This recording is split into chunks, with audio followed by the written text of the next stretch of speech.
Bonsoir à toutes et à tous. Merci d'être avec nous ce soir pour cette émission Samedi Politique. Samedi Politique, une émission qui donne l'altitude à tous les Comoriens et surtout les leaders politiques pour s'exprimer. Aujourd'hui, nous sommes avec Djaye Hamada Chamfi. Bonsoir. Bonsoir. Merci d'avoir accepté d'être avec nous ce soir pour cette émission Samedi Politique. Nous rappelons que vous êtes le ministre de la Justice et des Affaires islamiques, de la fonction publique chargé de droits de l'homme. Merci d'être avec nous ce soir pour cette émission. Ça, c'est la troisième fois que vous participez dans cette émission. Je rappelle que le 26 mai, c'est bientôt, et laquelle il y aura quand même l'investiture de président de l'Union des Comores. Et puis, nous attendons dans ce pays plus de 7 présidents qui vont venir et plusieurs délégations, à peu près 200 délégations étrangères seront ici. Comment vous pouvez expliquer cette investiture qui aura lieu très, très bientôt? Tout d'abord, je tiens à féliciter et à remercier les Comoriens pour leur passivité. Et que, à ma connaissance, on est 2 pays au monde qui ont arrêté une date, je dirais, rituelle pour l'investiture du chef de l'État, les États-Unis et les Comores. Peut-être il y a d'autres, parce que je crois aussi en France. Mais ça, c'est une aubaine pour notre pays. Lorsque nous attelons à chaque 26 mai, suite à un mandat de 5 ans du président de la République, pour passer le flambeau au nouveau président de la République, c'est une aubaine. Et c'est aussi une fierté. Dire que, si vous l'avez dit, vous avez souligné que plus de 6 à 7 chefs d'État sont entendus, vous dire qu'il y a eu plusieurs amis des Comores et surtout frères des Comores qui ont émis le vœu et l'engouement de venir ici chez nous pour célébrer cet événement avec nous. Mais les capacités techniques et les capacités, surtout les aspects, ont fait qu'on a opté pour l'arrivée de ce chiffre que vous avez évoqué et les autres délégations. Parce que nous sommes un pays paisible. Nous sommes un pays attractif. Je me souviens, le président Zali nous a révélé que parmi les indices, les aspects qui ont touché le président Ruto, c'était le paysage. En prenant la descente du littoral, quand on est dans l'avion et qu'on regarde la mer, on regarde le Kartala, et puis on regarde la végétation, cette verdure qui enchante, et cette verdure qui était enthousiaste, on ne veut pas quitter les Comores. Mais je me souviens pas mal des diplomates qui me disent que Djaye, j'aurais aimé finir, mais j'aurais ici construit une maison tout au long de la mer, au sud ou au nord. Et ça, nous avons ce joyau qui est l'archipel des Comores. Donc, cet événement, c'est un événement de taille, qui a une envergure internationale, continentale et régionale. Et cet engouement est dû à la gestion et à l'exercice et au succès qu'a eu le président de la République pour avoir été à la tête de l'Union africaine. Tout le monde veut venir aux Comores. Et toutes les dispositions sont prises pour rendre, en tout cas, pour accorder un succès, voire une réussite totale à cet événement. Parce que c'est l'événement de tous les Comoriens et de tous les citoyens du monde. Parce que nous faisons partie du concert des Nations, Nations Unies, nous faisons partie du concert de l'Union africaine, nous sommes arabes par l'organisation de la Ligue des États arabes, nous sommes arabes parce que nous faisons partie de la Ligue des États islamiques, nous sommes de l'océan Indien, nous sommes de partout. Et ce pays ne nous appartient pas, mais ça appartient au monde entier. Donc, nous avons pris les dispositions pour recevoir ses collègues, ses homologues au président de la République, mais aussi aux différentes délégations, les ambassadeurs accrédités à Moroni avec résidence en Tananarivo ou Nairobi ou n'est-ce pas, à Dar es Salaam, feront le déplacement aussi. Est-ce que les Comores aujourd'hui ont les possibilités en matière de sécurité, en matière de hôtels et suite? Point de vue sécuritaire, on a pris tous pour les... recevoir des présidents et des différents... Point de vue sécuritaire, si on comparaison et paraison, comparé aux pays limitrophes, nous sommes bénis. Dieu merci. Et qui continue de bénir les Comores. Nous sommes bénis parce que nous sommes un pays paisible. Contrairement à ce que l'on véhicule sur la table je dirais, sur la table de la toile des réseaux sociaux, mais c'est de la capitale, vous pouvez aller de 18h à l'aube du terrain qui se trouve au sud là, chez Biscay, jusqu'à Sanabjini, sans crainte. Donc toutes les dispositions sécuritaires, administratives, mais aussi en matière d'hébergement sont prises, parce que n'oublions pas qu'après le 26 mai, nous nous attelons à accueillir les Jeux de l'océan Indien en 2027. Donc on n'a pas de répit. Nous nous attelons aussi à accueillir les sujets.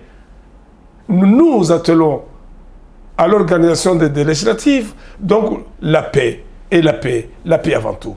Étant leader de la région de Ouachili-Limani, comment préparez-vous, comment vous êtes en train de vous organiser pour la mobilisation dans la région, en attendant que le stade de Malozine où va se dérouler l'investiture? Nous attendons plus de 15 000 personnes dans ce stade. Est-ce que vous, dans la région de Ouachili... Je tiens à vous rappeler que nous avons dépassé les 17 000 sollicitations. On ne peut pas priver les Comoriens de cet événement. À chaque matin, à chaque heure, le directeur de cabinet du chef de l'État, en charge de l'organisation rationnelle de cet événement, reçoit des demandes. Et on ne peut pas ne pas accorder la participation de ces Comoriens à cet événement. Et de deux, on se prépare, puisque ces 15 millions, si vous avez parlé d'Ouachili, au passage, je vous dire que ce n'est pas parce que je suis ministre, ce n'est pas parce que je suis un proche du président de la République. Avant que je me rallie à lui, Ouachili était son fief. C'était fief au président de la République. J'avais donné 2 exemples à 3 politiques. J'étais gouverneur, candidat au poste de gouverneur en 2016. Mablana l'était aussi.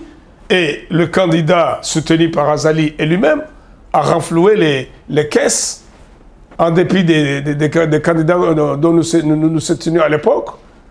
Et ceci, ce n'est pas un secret professionnel. Quand le président parle, il a toujours dit Ouachila Hangwe, même si c'est un slogan de Bambao, surtout du Koni, Ouachila Hangwe. Mais donc les Ouachiliens se préparent et veillent à cet événement, à ce qu'elle réussisse. J'avais dit au passage que le préfet de Ouachili a convié les notables et les cadres et tout le monde demain aussi à la salle de conférence de la préfecture pour, n'est-ce pas, parler de cet événement et la descente de la région à Malozini. Parlons, comme nous parlons de l'investiture, nous savons que les dernières élections, il y a eu quand même des candidats présidentiels qui réclament jusqu'à aujourd'hui que les élections ne sont pas bonnes. Elle prévoit même au boycott Vous avez bien dit des candidats. Ouais. Vous avez bien dit des candidats. Mais un candidat a eu le choix des urnes. Le choix des urnes et la volonté des Comoriens se sont prononcés pour le président de la République, à l'imam Othman Azali, à 54%.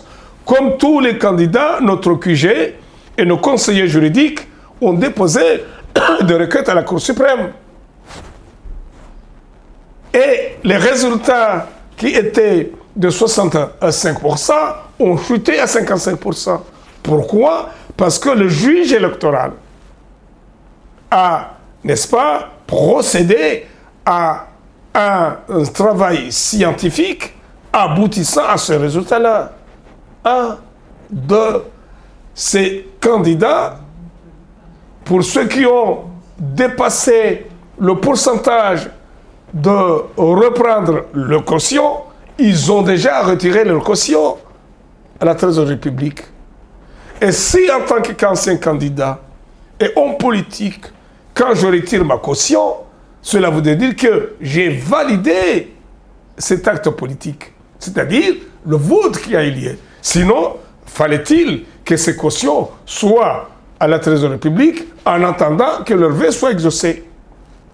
Mais de fait que on a retiré nos cautions pour ce qui avait le droit, cela veut dire que tacitement ils ont accepté.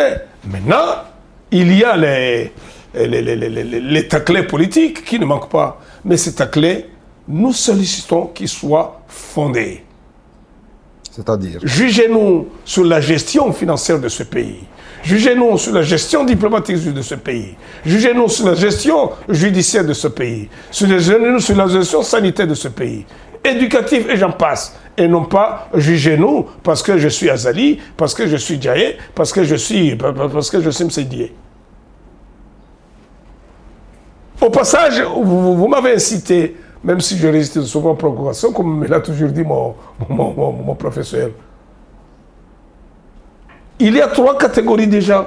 Il y a des opposants. Si c'est Azali, même s'il nous tient la main pour aller au paradis, on dira non. Ces gens-là, on les connaît tous. Deuxième tranche d'opposition, il y a des opposants qui sont là, éternellement opposants. Que ce soit Azali, que ce soit un autre député, un autre président, ils sont là, ils opposeront. Il y a aussi une opposition constructive, c'est là que nous voulons. D'ailleurs, la loi l'a bien dit. Dégager un opposant leader pour qu'il porte l'étiquette du président avec le rang de ministre, avec toutes les attributions. Et préparer cette opposition-là, nous voulons qu'il se prépare pour les législatives prochaines. Surtout qu'on a un peu injecté, donné un peu d'oxygène, à quelques circonscriptions. Par exemple, au Ouachili, il y avait la circonscription Ouachili-Dimani. Maintenant, nous avons un député à Ouachili et un député à Dimani. J'appellerai à la conscience collective et à la morale politique de nos opposants à Ouachili qui se préparent pour faire face à nous aux prochaines législatives. Monsieur le ministre, nous avons remarqué ces derniers temps, il y a pas mal des arrestations des hommes politiques, soit pour des raisons politiques ou d'autres. On peut parler de Razida, on peut parler de l'ancien ministre, ancien candidat, aussi candidat à la présidence, Mohamed Daoud Kiki. Comment pouvez-vous expliquer ces arrestations? Est-ce qu'on aura encore d'autres? Je vais vous rajouter un enfant du village, Obama, qui était préfet durant 7 ans pour ce régime. Il y a ce qu'on appelle les institutions républicaines. Les forces de l'ordre. La justice, n'est-ce pas, à sa tête le parquet de la République. Et ces institutions veillent à la stabilité et à l'ordre républicain, à l'ordre public. Quiconque qui voudra, n'est-ce pas, perturber ou passer à une vitesse V allant jusqu'à la déstabilisation ou allant jusqu'à la perturbation de l'ordre, c'est la justice qui est là. C'est vrai. Kiki, c'est mon ami. Vous l'avez cité. Un grand ami. Mais n'empêche que si le parquet, si ces institutions que j'ai citées ont constaté, quoi que ce soit, ben attendez, Razida aussi, c'est un ami. Muni, c'est un ami. Bourani, c'est un ami. Mais l'amitié se limite là où l'État commence. Oui, regardez-moi, l'amitié se limite là où commence la raison d'État.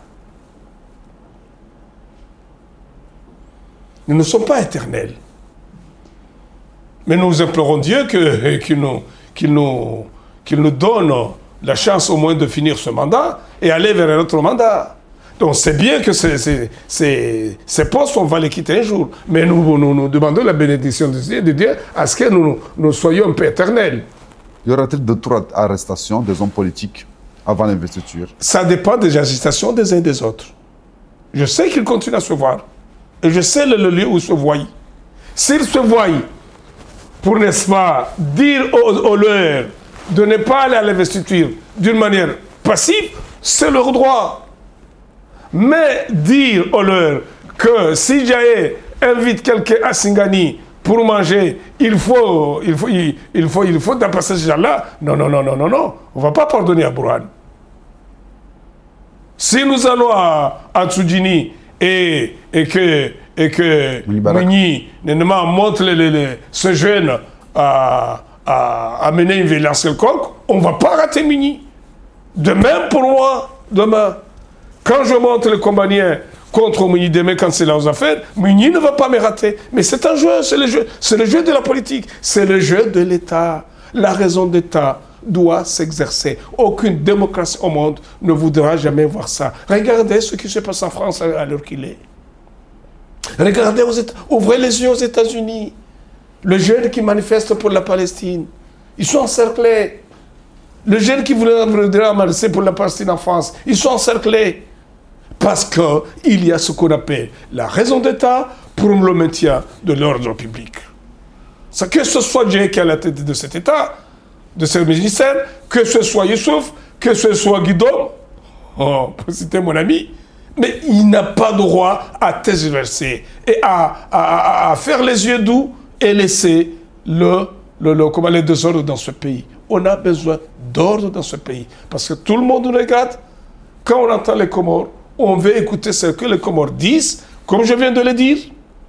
Tout récemment, aux Nations Unies, au Haut Commissariat, au temple du Haut Commissariat des droits de l'homme, cette salle a été comblée d'ambassadeurs. Parce que ces ambassadeurs, ces pays-là, ont voulu écouter les Comores. Comment les Comores ont géré les droits de l'homme et des citoyens durant ces 4 dernières années. Puisque les pays, le dernier pays, l'examen périodique universel, remonte de 2019. Et pourquoi on a écouté les Comores? Parce qu'on a été à la tête de l'Union africaine durant une année. Donc, merci au président Zali et à son équipe. J'en suis encore d'autres questions, parlant de la politique politicienne maintenant. Vous n'êtes plus le chef de la RDC, votre parti politique, tout simplement, parce que plusieurs partis politiques comme le vôtre ont rejoint... Je dois vous rectifier, cher ami, que je ne fais pas de la politique politicienne. Je vous rectifie que nous ne faisons pas de la politique politicienne. Non, mais vous n'êtes plus... Deuxièmement, vous n'êtes plus le chef de l'RDC. Je suis le chef de la RDC au niveau de la CRC. C'est un courant qui a fusionné avec la CRC. Nous avons pris les cartes de la CRC. Donc, je serai avec mes amis jusqu'à ce que moi et n'est-ce pas, Belou, se comprennent politiquement. Parce que nous avons compris que la social-démocratie est prônée par le président Zali. C'est cette vision politique que le président Azali a opté. Et ça a été notre deal, notre idéal, la social-démocratie. C'est-à-dire la redistribution des richesses. Pour la première fois dans notre pays, le budget ne se limite pas à un budget de fonctionnement, c'est-à-dire de résolvation des problèmes de salaire, mais aujourd'hui, nous avons à peu près 60% pour le fonctionnement de l'État et les salaires des fonctionnaires et 40% pour les investissements. C'est ça la gestion. Notre pays est passé d'une croissance de 3,5% en 2019 à la d'aujourd'hui, de 0,5% en 2019 à 3,5% en 2024, 2023, 2024. Mais aussi, sur le plan économique, nous sommes parmi les 4 pays africains dont l'économie a résisté aux différentes crises mondiales. Il y a la Côte d'Ivoire, il y a le Sénégal, il y a Maurice et passe les Comores.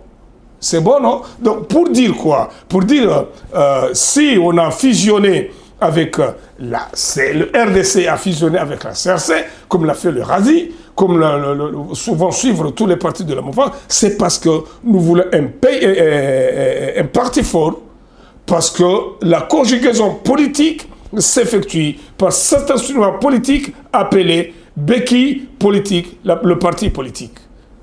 Nous prenons pour modèle le Chama Chama Pinduchi de Tanzanie, qui de nos jours gagne toujours l'élection. Parce qu'il est cimenté, il est ancré dans le fin fond de la Tanzanie. et de Zanzibar. C'est ça ce que nous voulons. Et ce pays, ce parti fort, nous voulons l'hériter à nos enfants, aux générations futures, pour que le plan commun émergent, n'est-ce pas, puisse voir le jour d'une manière effective et affective. Monsieur Djaye, vous faites partie des grands cadres en politique dans ce pays, quand même, il faut oser le dire. Mais est-ce que vous pensez que le mandat qui va commencer à partir du 26 mai, qui va finir le 26 mai 2029, vous pensez que ce mandat-là, le président Zala Soumani va pouvoir terminer ses ambitions en faisant ce pays comme émergent à l'horizon 2030? Je suis très optimiste que d'ici là, nous aurons posé les jalons, les fondations d'un Comore émergent, des Comores émergents, d'une île de Comores où aller vivre et bien envier. Pourquoi? Ce n'est que l'année 2023 dont nous avions l'exercice de l'Union africaine. Jusqu'à 2024, nous avons mobilisé en matière de fonds financiers plus de 999 millions de nos francs qui vont aller au développement. Je peux citer quelques exemples. Cette somme-là, c'est pour le port de Moélie et les annexes petits ports. C'est pour le port de Moroni. C'est pour la route allant de Bahani jusqu'à Mitsamihouli. C'est pour la route allant de Chegidom, là, Sinumachongo, jusqu'à Numamilima, Numadzamvubari. C'est pour la route allant de Numachua, parce que c'est qui est allant de Fomboni. Vous connaissez très bien, est construit par les Chinois jusqu'à Numachua. Allant jusqu'à Numachua pour faire la ceinture jusqu'à Miringoni. C'est pour la route, puisque maintenant, celle de Mitsamidi jusqu'à Chisiwani, je vais dire Sima et Basmini, pardon, et Bimbini est réalisée pour encercler jusqu'à Moya, traverser le Numakele et arriver, n'est-ce pas, à Numakele Sud, pour convenir vers Domoni. Ces fonds mobilisés avec le concours du gouvernement au premier chef, le président de la République. Ce n'est pas le fait des hasards. Donc je suis optimiste que d'ici là, des hôtels verront le jour. Je suis optimiste que d'ici là, une desserte aérienne verra le jour de manière efficace pour la chute du billet. En tant qu'ancien ministre de Transport, je vous garantis que la politique que nous prenons, d'ici peu, le billet va chuter. Oui, regardons-moi bien, ça va chuter. Dissiper ces problèmes aériens de vol, Dieu va nous accorder la manière de résorber. Mais je ne peux pas m'étaler là parce que je ne suis pas le ministre des Transports, mais je suis optimiste là-dessus. Ok, parlons un peu de parti parce que notre mission c'est politique mais aussi technique. Côté technique maintenant, en tant que ministre de la Justice, le projet Mahakama ya Usawa continuera jusqu'en 2025. Qu'est-ce qui est prévu pour l'année prochaine dans le cadre de ces activités? Bon, tout d'abord, je tiens à remercier le chef de l'État et le gouvernement, mais aussi l'AFD, l'Agence française de développement, puisque grâce à cette volonté citée que ce projet est le jour. Quand je suis arrivé en 2021 à ce ministère, ce projet était fini. Fallait-il le renégocier? On l'a renégocié avec le faveur du gouvernement, mais aussi avec l'acceptation de l'AFD. Puisque l'AFD n'avait pas accepté ça. Ça ne se faisait pas. Donc on a fait, avec ces gens-là, on a fait le concours de la première cohorte des auditeurs de justice qui sont magistrats de nos jours et qui sont greffiers de nos jours. La deuxième cohorte a eu lieu. Et maintenant, ils sont en formation, une formation diplômante à double aspect. L'aspect OHADA, vous savez très bien que parmi les 17 pays de l'OHADA, les Comores font partie et nous sommes parmi les fondateurs de cette organisation africaine sur la gestion du droit des affaires en Afrique. Et le tronc commun de droit. Donc ça, c'est une fierté pour le pays. Mais bravo au président Zali et à son équipe, puisque pour la première fois, des magistrats sont formés sur place. On a formé 20, et là on est en train de former 20. Et, prions Dieu, que cette année courante, l'École nationale d'administration ou de magistrature verra les jours. Parce que nous avons quand même quelques faiblesses en matière administrative. Nous avons quand même quelques carences en matière. Donc on doit former les administrateurs, les jeunes qui ont leur essence en économie, qui ont leur essence en droit, qui ont le master en droit, vont prévaloir à ce concours pour entrer à cette école qui va former les hauts cadres de ce pays. Donc cette ambition-là, nous la chérissons et nous le croyons. Mais aussi, par curiosité, je me suis heurté au fait que l'administration pénitentiaire de nos jours, il n'existe pas un instrument juridique qui le gère de nos jours. On se réfère au texte colonial. Non, c'est pas ça. Donc, récemment, j'avais présenté une loi, un projet de loi en Conseil de ministres pour portant organisation et, n'est-ce pas, organisation de l'administration pénitentiaire. Donc, ce sont ces choses-là dont nous voulons améliorer et que nous voulons aller de l'avant. Mais aussi, nous implorons Dieu que cette année verra le jour la maison de l'OHADA, c'est-à-dire un bâtiment qui va abriter l'OHADA et qui va nous permettre, encore une fois, de loger, de se servir de bureau pour les magistrats. Bon, je l'avais dit, je le répète, que nous avons l'ambition, puisque je vous ai dit que nous avons prôné la social-démocratie, nous avons l'ambition de décentraliser la justice comorienne, c'est-à-dire par l'ouverture des tribunaux dans les chefs-lieux, comme Mitsameouli, comme Fumbuni, comme Kombani. D'accord, parlons un peu des affaires islamiques. Nous savons que Hajj 2024, quels sont les points forts de cette année par rapport à l'année précédente? D'ailleurs, l'année précédente, plus de 300 candidats n'ont pas pu effectuer Hajj pour des raisons de visa. Est-ce que cette année, ces candidats sont prioritaires? Est-ce qu'ils vont avoir, et d'autres vont avoir le visa à temps? Je vous garantis que ces candidats au pèlerinage sont prioritaires. Sauf si... ceux de l'année dernière, en fait. Sauf si notre aïeux Ibrahim ne les a pas appelés. Mais si tel est le cas, ceux et celles de la dernière sont prioritaires. Prioritaires parce que n'oublions pas que nous n'avons que 800 visas. Jusqu'à ce jour, le président de la République, avec sa diplomatie voyante, nous demandons à l'Arabie Saoudite une augmentation de ces visas. Et si nous avons 800 visas et que c'est présenté 1000 pèlerins à 2000, normal qu'il y ait des candidats qui n'auront pas de visa. Non, qui n'aillent pas à la Mecque. Cette fois-ci, cette année, j'ai vu que la direction du Hajj s'est pris de bonheur en allant en Arabie Saoudite, mais tout récemment, il a fait une simulation du prochain Hajj.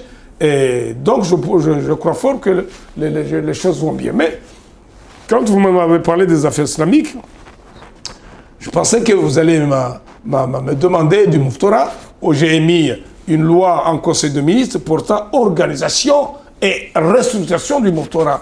Parce que notre Mouftora ne peut pas se limiter à Moroni. Il doit avoir ses représentations dans les îles, mais aussi au sein de la diaspora. Nous n'avons qu'un seul moufti de la République, mais il aura des représentants partout où les Comoriens se trouvent. Donc cette loi-là, n'est-ce pas, une fois passée et promulguée, on verra d'une manière générale le Mouftora. Nous sommes, d'ailleurs, on m'a posé la question, nous sommes des musulmans sunnites, dorites, chafiites, très tolérants. N'empêche qu'il y a des minorités religieuses ici. Il y a une église au château. Il y a une autre à côté du commissaire de police, là où il y a le siège du projet SIDA. Si vous ne le savez pas. Donc là, on ne peut pas dire, même s'il y a une loi voté en 2008 et promulgué en 2013 par le président Ikrilou, pour autant, n'est-ce pas, officialisation du madhhab shafi'i en Union de Comores, avec des recommandations quiconque qui viendra, n'est-ce pas, bousculer ces pratiques. Et parce que nous sommes tolérants, exactement, c'est le rôle de l'État de contrôler les minorités religieuses qui sont ici pour qu'ils soient protégés. Parlons un peu, parce que le temps que nous avez donné, déjà c'est presque vers la fin.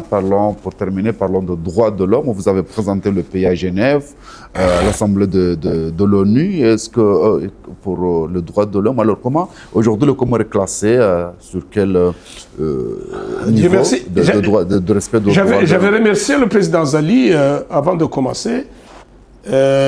Pourquoi? Parce que grâce à sa présidence des Comores, à la présidente des Comores, à la tête du président Zali, tous les pays attendaient la délégation des Comores en matière de droits de l'homme. Je tiens à souligner que les Nations Unies, c'est vraiment Genève. C'est vraiment Genève. Donc tous les ambassadeurs accrédités étaient présents au temple du Haut Commissariat des droits de l'homme. Dieu merci, une fois que le ministre de la Justice, en présence du professeur et ambassadeur Chezour, Sultan Chezour, ancien ministre aussi, qui était présent, tous les pays ont remercié la déclaration des Comores, avec bien sûr des recommandations. Et les recommandations évoluaient sur la femme, sur la nationalité comorienne, sur la société gay, sur la communauté gay, etc., etc. On a su répondre avec aisance, mais aussi avec je dirais, clarté ces questions, ces recommandations. D'autant plus, si vous allez vous convenir avec moi, que le département américain nous a noté jusqu'au niveau 3 en matière de traite de personnes et de droits de l'homme. L'année dernière, c'est-à-dire 2022, nous sommes notés au niveau 2. C'est un travail qui est effectué par le ministère de la Justice, le ministère de l'Intérieur et le ministère des Affaires étrangères. N'oubliez pas, les amis. Donc, là, encore une fois, si, en matière de droits de l'homme, le rapport a été prononcé, c'était le 8, le mercredi 8, c'est parce que les Comores ont su répondre aux exigences du moment en matière de droits de l'homme. Et d'ailleurs, la question de la femme était soulevée. Ils étaient tous convaincus que pour une population qui n'est même pas 1 million, avec une femme durant 5 ans à la tête du gouvernement de Ngazidja, c'est une première. Et une femme à la tête du gouverneur de Maweli, alors que ce sont les îles les plus conservatrices, conservatrices de l'archipel, c'est aussi une première. On a une ministre de la Santé, on a une vice-gouverneure femme de la Banque centrale, on a 4 députés à l'Assemblée nationale. Donc ces paramètres-là, ces indices-là, ont fait qu'en matière de droits de l'homme, l'autre pays... Que répondez-vous à ceux qui disent qu'au Comores, il y a la dictature? Vous savez très bien, le mot dictature est très facile à prononcer. Mais moi, je suis mieux placé pour répondre à cette question. Et je vous la repose. Combien de jeunes montent dans les réseaux sociaux pour nous accabler? Est-ce que ces gens-là sont en prison ou pas? Combien de jeunes prennent les réseaux sociaux et insultent Djaye, le président Zali? MCDA. Combien il se passe une journée sans que le jeune Fahar monte sur son canapé et dise que nous savons, il est au Bourget, il y a ou à Drancy, à côté de la Courneuve. Je sais là où se trouve Fardine, avec son caméra tous les jours qui accable le président de la République et son gouvernement. Je sais là où il se trouve. Je sais là où se trouve Obeid. Avec tout ce qu'il me dit tous les 4 matins. C'est là où vous voulez en venir. Je sais là où se trouve Abdallah Oga. Avec tout ce qu'il me dit tous les jours. Ah, mais s'il vous plaît, comment peut-on parler de détruire avec tout ce que nous subissons sous la toile des réseaux sociaux? Sérieusement. dites-moi un seul détenu qui est détenu parce que il a dit quelque chose qui valait et qui est arrêté. Que vous refusez les manifestations culturelles et les réunions de plusieurs sortes. Merci beaucoup d'avoir La loi accepté est là. La loi est là. Il y a deux lois très importantes. Le code de l'information. J'ai toujours interpellé le CNPA, votre organe qui légifère, qui doit être journaliste et qui ne doit pas. Aujourd'hui, je n'accepterai pas que n'importe qui dit qu'il est professeur d'université ou qu'il est médecin. Si vous qui avez fait la formation de journaliste, vous acceptez ça, c'est tant pis pour vous. C'est une formation, c'est un métier noble.